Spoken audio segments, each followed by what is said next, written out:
sais que je suis en direct là. Allez, connectez-vous les gars. Salut à tout le monde. Connectez-vous. Bien.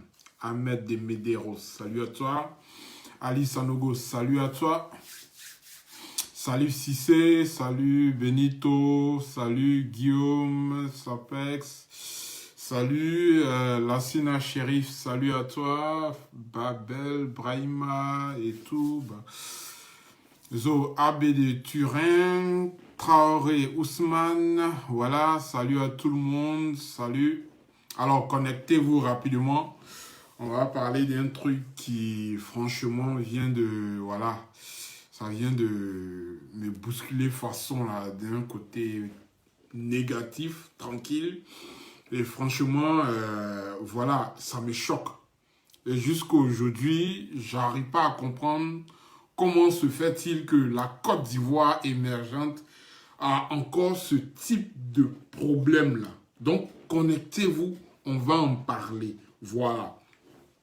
Alors, ce qui va se dire aujourd'hui, ce n'est pas de la politique, mais si les gars ne font pas attention, ça risque bien entendu d'être politisé. Et c'est tout le temps comme ça en Afrique. Les vrais problèmes, au lieu de les résoudre, on essaie plutôt de transformer ça à la politique, ce qui fait que finalement, on a des gens qui, normalement, devaient bénéficier de tout ce qu'on critique, mais eux aussi, voilà, ils vont avoir une gamme. Ils vont se dire, bon, si c'est affaire de politique, là, dans ce cas, ne critiquez pas un tel, parce que moi, je suis de tel parti et tout. Ils vont essayer de défendre, ou bien eux-mêmes, ils vont pas essayer d'agir pour pouvoir, bien entendu, changer tout ça. Et ce genre de trucs-là, quand ça change, c'est tout le monde qui profite. C'est là, excusez-moi, je vais brancher mon truc, ça me signe. C'est tout le monde qui profite, c'est la population qui profite, c'est, comment dirais-je, c'est notre mode de vie qui change complètement. Alors, il y a 1 ou 2 heures de cela, j'ai publié, disons, j'ai partagé le post d'un monsieur du nom de Hassan Koulibaly Keïta. Voilà. Alors, vous voyez cette feuille, hein? Il a juste fait un post sur Facebook. Et donc, son post, je l'ai copié et je l'ai imprimé, au fait.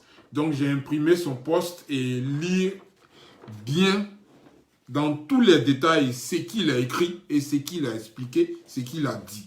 Alors, ce que vous voyez ici, déjà, c'est son nom. Voilà, en tête, là, j'ai écrit son nom.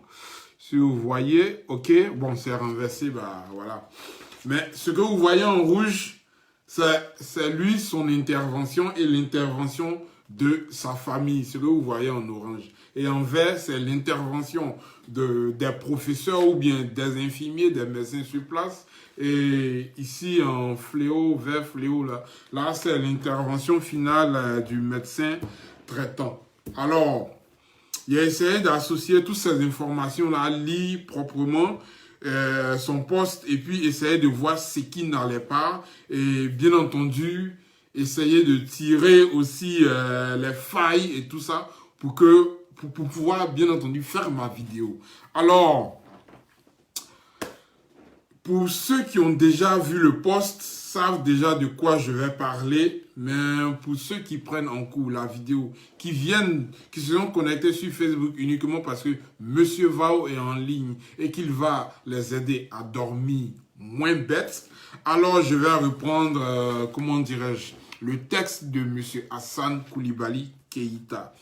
C'est un gars que je ne connais pas du tout, j'ai juste vu son post et même... comment dirais-je, ce qui a suivi avec quelques photos qu'il a publiées, c'est Facebook, hein. Des gens que tu ne connais pas, tu vois leurs posts sur ton mur. Voilà. Et donc, certainement, le gars aussi ne me connaît pas. Mais je parle de son cas parce que c'est un truc que, au moins, sur 3 Ivoiriens, au moins 1 a déjà vécu ça. Et ça, je trouve ça déjà écœurant, absurde. C'est pas du tout normal. Il faudrait qu'on en parle réellement. Ok, les gars? Voilà. Alors, de quoi il s'agit réellement pour ceux qui me prennent en compte actuellement? Il s'agit d'une négligence au niveau de notre système sanitaire en Côte d'Ivoire. Encore, on envoie un malade à l'hôpital et la personne ne revient pas vivant. Normalement, les hôpitaux sont faits pour, bien entendu, aider certaines personnes qui sont atteintes d'une maladie et tout ça à, bien entendu, retrouver la santé. Voilà, et puis comme ça, ils reviennent chez eux. Normalement, quand tu vas déposer un parent à l'hôpital, il faudrait que tu sois confiant, que tu sois déjà soulagé du fait que des gens qui ont la compétence nécessaire de pouvoir, bien entendu, traiter la maladie ou encore le cas de ton parent puissent s'accomplir de leur tâche et que ton parent revienne à la maison quand même sain et sauf. Faudrait pas qu'on envoie aujourd'hui des gens à l'hôpital et puis tu es toujours anxieux, tu as toujours peur, tu crains et tout ça et puis bam, et puis sans surprise, tu attends que la personne, tu entends, ou bien tu apprends que la personne n'est pas restée, la personne est partie, la personne est décédée et quand tu essaies de voir ça un peu plus près, tu constates que non, c'est dû à une négligence. Faudrait pas que ça arrive à un parent de mes abonnés ou bien à tout autre Ivoirien, vous comprenez. C'est pourquoi j'en parle aujourd'hui. Et si on ne fait pas attention, la deuxième rébellion en Côte d'Ivoire, je vous le dis, s'il y a une deuxième rébellion en Côte d'Ivoire, ça va sortir de tout ça. Vous comprenez un peu? Parce que ce sont des choses pour lesquelles on multiplie des vidéos, on en parle réellement et rien ne change. L'État ne prend pas réellement cette disposition ou bien n'essaie pas réellement de protéger les Ivoiriens dans ce sens-là. Voilà des gens pour lesquels on paye des impôts pour que eux ils puissent en retour bien nous soigner correctement et puis ils ne foutent rien. Bien au contraire, ils nous tuent pour mettre là-dessus. Et ça, la personne ne peut l'accepter. Moi, je ne l'accepte pas et je suis sûr que chacun de mes abonnés ou ceux qui me suivent actuellement ne l'acceptent pas aussi. Partagez cette vidéo, c'est très important. Il faudrait qu'on le fasse pour pouvoir sensibiliser tout le monde, les gars. Alors, de quoi il s'agit? Monsieur Hassan Koulibaly Keïta a envoyé, d'après son poste, alors il a admis sa sœur au CHU de Cocody, voilà. Et arrivé là-bas, bon, je vais pas, son texte est un peu long, la vidéo risque de, comment dirais-je, de trop durer. Mais il a admis sa sœur au centre de traitement des maladies infectieuses du CHU de Cocody. Voilà, pour difficultés respiratoires, d'après ce qu'il a dit. Alors, son post, je vous le rappelle, je l'ai publié aussi sur mon mur. Voilà, sur ma page, vous pouvez lire son post en intégralité, mais après cette vidéo. Alors, donc, qu'est-ce qui se passe? Il a envoyé là-bas pour difficultés respiratoires. On pensait déjà à un cas de Covid-19. Et le lendemain, il a envoyé, je crois, le 7 février, c'était un dimanche. Et d'après son poste, le lendemain, ils ont décidé de faire un test de Covid. Bon, il a tout détaillé, mais sans pour autant expliquer que le test était soit négatif, soit positif. Mais par rapport à ce qu'il a dit, c'est que le médecin traitant lui a signifié que si le test était négatif, parce que le lendemain, lundi, elle se sentait déjà bien. Si le test était négatif, il y avait plus de chances que le mercredi, c'est-à-dire 2 jours après, elle puisse retourner à la maison. Et là, tout le monde est confiant, vous comprenez. Alors donc, tranquille, on est content. Et le mardi soir, comme ça, elle a des difficultés pour respirer. Apparemment, on lui a mis une bombe, comment dirais-je, un masque à oxygène qui ne fonctionnait pas réellement. Bon, là encore, il y a un point d'interrogation. La dame se plaignait du fait que le masque l'étouffait. Et quand on signifiait ça au personnel soignant, bon, ils s'en foutaient, quoi. Le fait, ils disaient juste, voilà, j'ai souligné ici, qu'est-ce qu'ils ont dit, ces gars-là? Ils disent, dites à votre soeur de mettre... Bon, ça, c'est le monsieur qui explique parce que lui, c'est sa soeur et c'est sa nièce qui était sur place à l'hôpital. Voilà. Donc, on dit, dites à votre soeur de mettre son masque à oxygène. Point barre. Alors, on signifie au médecin que ça ne va pas. La dame respire difficilement et tout ça, le masque l'étouffe. Et donc, normalement, pour un médecin ou un infirmier, automatiquement son réflexe devrait normalement comment dirais-je, l'amener à aller voir la dame et voir réellement ce qui ne va pas. Vous comprenez? Alors, même si on n'est pas médecin, on sait que c'est le réflexe qui devrait suivre. Mais eux, personne n'est venu dans sa chambre. Personne n'a voulu voir ce qui n'allait pas. Et on demande juste à la dame de mettre son masque. Parce que devant, on va le savoir, eux, ils se disaient qu'elle faisait exprès. Bon, je me pose la question. Comment des gens peuvent aller à l'hôpital, se faire soigner, voilà, ils respirent difficilement, ou bien ils sont carrément malades, et puis eux, ils vont jouer, voilà, ils vont faire exprès à l'hôpital de, voilà, ils vont stimuler un mal là, ou bien, genre, je m'étouffe. Comme ça, pour rien, comme ça, parce que eux, ils n'ont rien à faire. Ou bien ils sont venus juste pour élire domicile à l'hôpital ou quoi. Je comprends pas là. Mais malheureusement, en Côte d'Ivoire et dans beaucoup de pays en Afrique, voilà, on pense que le malade, il fait exprès, ou bien il fait... Là, j'arrive pas encore à comprendre. Et malheureusement, ce sont ces gens-là qui sont dans nos hôpitaux. Et puis, ils sont censés nous soigner. Et nous aussi, on est censé les payer avec l'argent du contribuable. Et ça, j'arrive pas à comprendre. Parce que quand on ne les paye pas, ce sont les mêmes là qui vont dans les rues en train de faire des grèves et tout ça. Ils exigent beaucoup de choses. Ils exigent même qu'on paye leurs primes et tout ça. Voilà. Et donc, quand il s'agit de faire leur boulot maintenant, ils foutent la merde. Et ce qui me fait mal, c'est que personne ne porte plainte contre ceux-là. Pourtant, normalement, on pouvait porter plainte.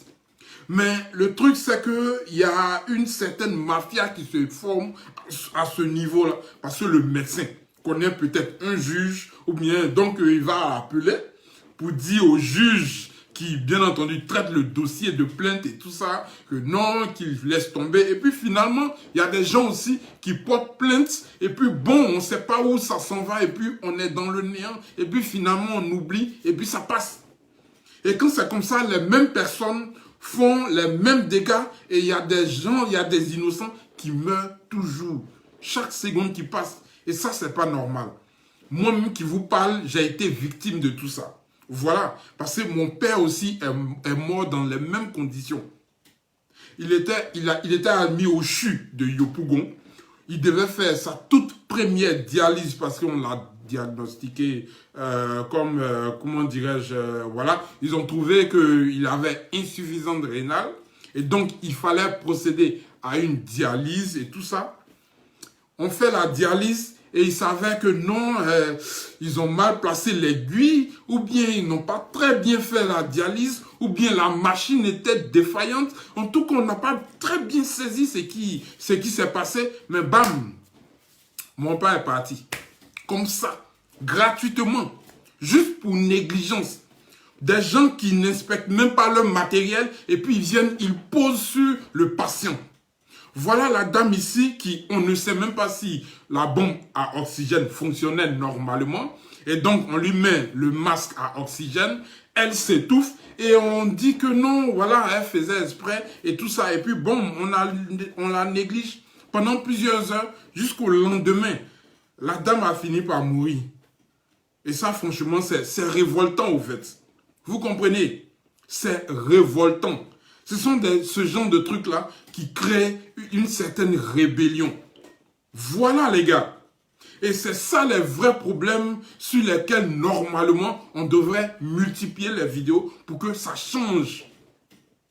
Parce que pendant que vous êtes dans les rues en train de dire non, lui a dit que, moi a dit que, lui a dit que, moi a dit que, il y a vos parents qui sont à l'hôpital, qui sont en train de mourir parce que bien entendu, on a des médecins qui négligent. Des médecins négligents, des infirmiers négligents. Et là encore, dans son récit, devant, qu'est-ce qu'il explique? Il explique qu'on lui a remis, pendant que sa sœur était en train d'agoniser, on lui a remis une ordonnance où il devait, voilà, sur laquelle il y avait 3 boîtes d'électrodes ECG. Ça veut dire électrocardiogramme. 3 boîtes à acheter. Et là, ça, je ne connais pas exactement. Et plus loin, on constate que, normalement, c'est 3 pastilles qu'il devait acheter et non 3 boîtes.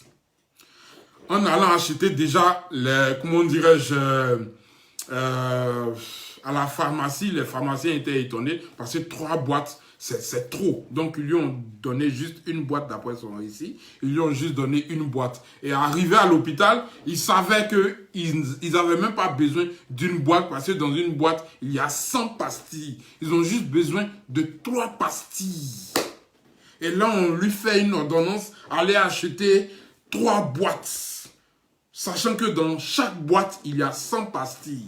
Donc, 300 pastilles au lieu de 3 pastilles. Et donc, sachant que la dame, elle agonisait, et puis on lui demande d'aller acheter ça, il revient, malheureusement, c'était un peu trop tard au fait. Vous comprenez un peu. Et donc, il a acheté un truc pour un gros zéro. Voilà, une boîte. Lui, maintenant, pour se consoler lui-même, il se dit, bah, peut-être que ça pourra servir aux autres malades.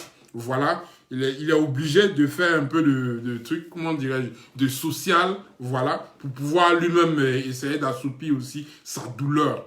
Parce que là, on constate que celui-même qui a remis l'ordonnance est un professeur qui ne sait pas comment faire son boulot. Et là, c'est juste un docteur, vous savez déjà, c'est juste un docteur qui vient là et qui lui dit, normalement, c'est pas comme ça que ça se passe et tout ça, machin, qui lui a donné tous les détails de tout ça. Voilà, malheureusement, il n'a pas donné le nom du médecin ou bien du docteur et tout ça, mais il savait, c'est là que la dame a tout expliqué au fait. Que la dame respirait, que sa sœur, voilà, respirait très mal, elle étouffait, elle n'arrivait pas à respirer. Et c'est juste sur un coup de chance qu'elle a découvert sa chambre et que, bien entendu, elle a essayé de l'aider. Voilà, elle aussi, elle se plaint de l'incompétence de ses collègues. Attends, mais là, j'arrive pas à comprendre. Des gens qui sont incompétents et qui sont admis à l'hôpital. Des gens qui sont incompétents et qui s'occupent de la santé des Ivoiriens. Et là, des gens meurent et puis ça étonne d'autres personnes aussi. Mais là, quand j'ai lu la fin, j'ai compris pourquoi des gens mouraient facilement comme ça dans nos hôpitaux. Ce qui n'est pas du tout normal. Et là, on n'en parle même pas du tout. On pense que le système sanitaire de la Côte d'Ivoire a tellement évolué. C'est ici, ça, truc. Mais les gens continuent de mourir, les gars.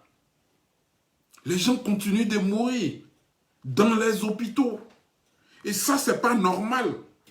Et quand tu en parles, ou bien quand souvent même, il y a des cas où votre parent est à l'hôpital, vous voyez le cas là et tout, vous essayez de soigner, on vous parle d'histoire de sorcellerie. Non, ça c'est le médecin ou l'infirmier lui-même qui vous le dit, hein. Non, ça là, c'est pas normal. Ça, c'est peut-être sorcellerie. Ah, les gars, vous avez vu ça où? Des scientifiques. Tu es médecin, tu es forcément scientifique. Des scientifiques qui croient à la sorcellerie. Comment ça peut être possible? Comment un scientifique, un médecin qui croit à la sorcellerie, vous êtes sûr que ce gars-là, il peut vous guérir? Vous êtes sûr que ce gars-là, il peut vous soigner? Jamais de la vie. Parce que dès lors qu'il ne réussit pas, il va dire non, mais c'est un cas de sorcellerie et tout. Voilà. Et puis on vous laisse faire des dépenses inutiles. Et quand vous mourrez, on dit non, c'est la sorcellerie. Pourquoi? Gratos comme ça. Ça, c'est pas du tout normal. Il faudrait qu'on dénonce tout ça. Sérieux, les gars. C'est un vrai danger d'avoir dans nos hôpitaux des médecins qui croient à la sorcellerie. Ça, c'est pas du tout normal. Quand tu es scientifique, tu sais exactement que ta veine, quand on la déchire et que le sang coule, si on ne recoupe pas, bien entendu, tu vas perdre du sang et tu vas mourir. C'est tellement logique, les gars.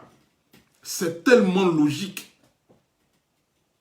Et donc, le médecin, c'est qu'un médecin en Afrique, on va voir, ça a coulé, mon chien, il ne ferme pas le trou, hein. Il dit, ah, si ça coule comme ça, c'est que c'est sorcellerie. C'est sorcellerie, ça là, allez-y voir au village, ou bien, ça là, on peut rien. Pourquoi? Pour rien comme ça. Et ça se passe en Afrique, ça se passe en Côte d'Ivoire. Et ça, c'est pas du tout normal. Il faudrait qu'on dénonce ça avec la plus grande énergie, et la plus grande énergie possible, les gars. Voilà. Alors, c'est la raison pour laquelle j'ai fait cette vidéo ce soir, parce que je suis vraiment révolté. Sérieux, les gars. Et je vous le dis encore, s'il y a une deuxième rébellion en Côte d'Ivoire, ça sera pour des bêtises pareilles. Voilà. Pour des gens qui envoient leurs parents à l'hôpital, qui espèrent que ces personnes-là reviennent en bonne santé, ressortent en bonne santé, mais ces personnes-là vont pour mourir. Et puis, ça fait le business de certains. Parce qu'ils vont même tout le temps là-bas, tranquille. On fabrique toujours des cercueils. Et là, ça fait marcher leur morgue là-bas. Et on espère aussi que certaines personnes meurent pour que l'ordonnance qu'ils ont fournie là, ils puissent récupérer ces médicaments-là pour soigner d'autres personnes. Sinon, pour les vendre à d'autres malades. Les hôpitaux en Côte d'Ivoire sont devenus une véritable mafia, au fait. Voilà. Et ça, c'est pas du tout normal. Faudrait qu'on en parle, faudrait qu'on partage, faudrait que, comment dirais-je, qu'on attire l'attention de l'opinion publique ivoirienne, voilà, pour que tout ça, ça change. Quand ça ne va pas, quand on a ce genre de problème-là, il faudrait qu'on porte plainte, qu'on suive cette plainte-là, voilà, jusqu'au bout, enfin, pour que ça, là, petit à petit, ça puisse changer. C'est parce que des gens meurent, et puis on est là, on s'arrête, on dit non, comment on dirait, c'est Dieu qui a donné, c'est Dieu qui a repris. Et puis finalement, il n'y a pas de suite. Et des gens vont continuer de mourir. Pourquoi? Pourquoi? Parce que juste, on a des gens qui sont assez négligents comment on dirait, dans notre système sanitaire en Côte d'Ivoire. On a de faux médecins en Côte d'Ivoire, de faux infirmiers en Côte d'Ivoire, des gens qui prêtent serment, le serment d'Hippocrate, et puis arriver devant les faits maintenant, eux, ils laissent nos parents mourir. Pour rien comme ça.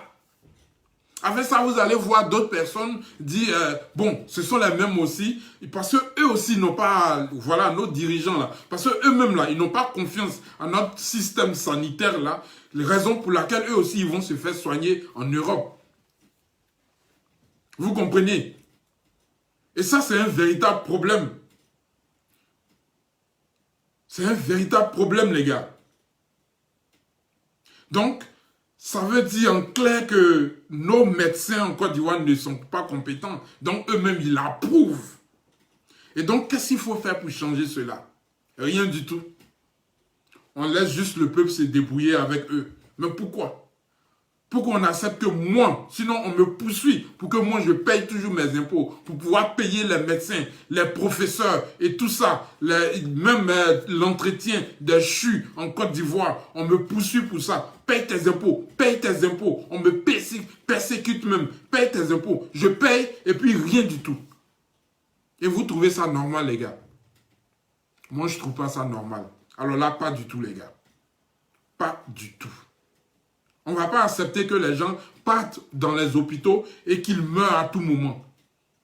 On ne va pas accepter d'aller dans les hôpitaux et puis voir encore des gens qui sont mourants dans les couloirs. Même pas de lit. Rien du tout. Et là, on voit aussi dans d'autres hôpitaux où des médecins maltraitent des malades. Ou bien on leur parle mal, carrément. De l'accueil jusqu'au personnel soignant. On parle mal à tout le monde. Pourtant, leur argent ou bien leur paye, c'est grâce à nous. Ils gagnent tout ça. Grâce à nous. Normalement, c'est nous les rois. Ils devraient bien nous traiter. Mais ce n'est pas le cas. Ce n'est pas du tout le cas. Et là, je vous parle d'un problème assez simple. Mais je ne suis pas encore arrivé sur le problème où, comment dirais-je, il y a des gens, il y a des médecins qui veulent forcément que vous payiez avant de traiter leurs malades. Ça encore, c'est un autre problème. Mais ça va rendre la vidéo peut-être trop longue. Je m'arrête là. On va en parler une prochaine fois, les gars. Voilà. Donc, n'oubliez pas, partagez cette vidéo. C'est vraiment écœurant. Faudrait que ça change, les gars. Sérieux. Faudrait que ça change. Parce qu'on ne va pas tout le temps venir là, comment dirais-je, pleurer sur les réseaux sociaux ou bien craindre et tout. Et puis bon, après, on ne mène aucune action. Non. Parce que quand c'est comme ça ne va jamais changer. Si on se limite aux histoires de c'est Dieu qui a donné, c'est Dieu qui a pris, ça ne va jamais changer. Si on se limite aux histoires de non, c'est Dieu qui a appelé son enfant vers lui et tout ça, mon chien, tout ce qui se passe, c'est la volonté de Dieu. Rien ne va changer, les gars. Rien du tout. Si les choses ont réussi à changer en Europe, aux États-Unis, en Chine, un peu partout, c'est parce qu'ils savent là où ils doivent parler de Dieu, de ce Dieu qui a donné, ce Dieu qui a repris, ou bien ils savent à quel moment le dire. Voilà. Mais là, il y a toujours un fautif. En tout cas, ce n'est pas Dieu. C'est le médecin traitant, le personnel soignant. C'est eux qu'on doit incriminer maintenant. Eux là, ceux-là, on doit porter plainte contre eux. Sérieux les gars. On devrait normalement porter plainte contre eux. Monsieur Hassan Koulibaly Keïta, sa famille et bien entendu tous ceux qui sont victimes doivent normalement porter plainte contre le CHU de Cocody. Il ne faudrait pas que ce genre de truc-là arrive encore. Je me rappelle une fois où, par négligence, à l'hôpital de Koumassi, voilà, il y a une femme enceinte, une femme qui partait donner la vie et qui malheureusement est restée. Elle est morte, son bébé également. Mais la famille n'est pas restée comme ça, les gars ont porté plainte. Et ça a abouti. Ils ont licencié le personnel qui, normalement, était chargé de traiter la dame. Tranquille. Et depuis ce jour-là, là-bas, les choses ont changé là-bas. Renseignez-vous un peu, vous verrez. Mais si on s'attarde aux histoires de non, c'est Dieu qui a voulu, c'est Dieu qui a voulu, rien ne va changer chez nous, les gars. Rien ne va changer en Afrique. Il faudrait qu'on agisse maintenant. N'attendez pas le gouvernement. Non, agissez. Maintenant, si vous portez plainte et puis vous voyez que ça n'aboutit pas, en ce moment-là, on va pointer le gouvernement du doigt. Voilà. Sur ce, je m'arrête là pour aujourd'hui, les gars. Portez-vous bien, quel que soit l'endroit du monde où vous vous trouvez. Et j'espère que je vais vous aider aujourd'hui. Disons, j'espère que je vous ai aidé aujourd'hui à dormir moins bête. Voilà. Donc, si vous êtes victime de ce genre de cas dans les hôpitaux, les gars, s'il vous plaît, ne restez pas les bras croisés. Ne dites pas uniquement c'est Dieu qui a pris. Ne dites pas c'est la volonté de Dieu. Non, les gars. C'est à force de rester dans cette mentalité-là qu'aujourd'hui, on subit tout ça. Nos parents, là, ils ont toujours dit c'est la volonté de Dieu. Ils ont toujours dit c'est Dieu qui a repris et tout ça. C'est pourquoi nous, aujourd'hui, on subit tout ça. C'est pourquoi la relève au niveau des CHU, le personnel soignant, eux aussi, ils continuent de s'en foutre, de se foutre des malades dans les hôpitaux et tout ça. Vous comprenez? Il ne faudrait pas qu'on reste les bras croisés. Il faudrait qu'on agisse maintenant, les gars. S'il vous plaît. Parce que si on n'agit pas maintenant, c'est demain, nos enfants ils vont subir la même chose. Et ça, c'est pas du tout normal. C'est pas du tout normal, les gars. Sur ce, dormez moins bête. Et à demain. Ciao.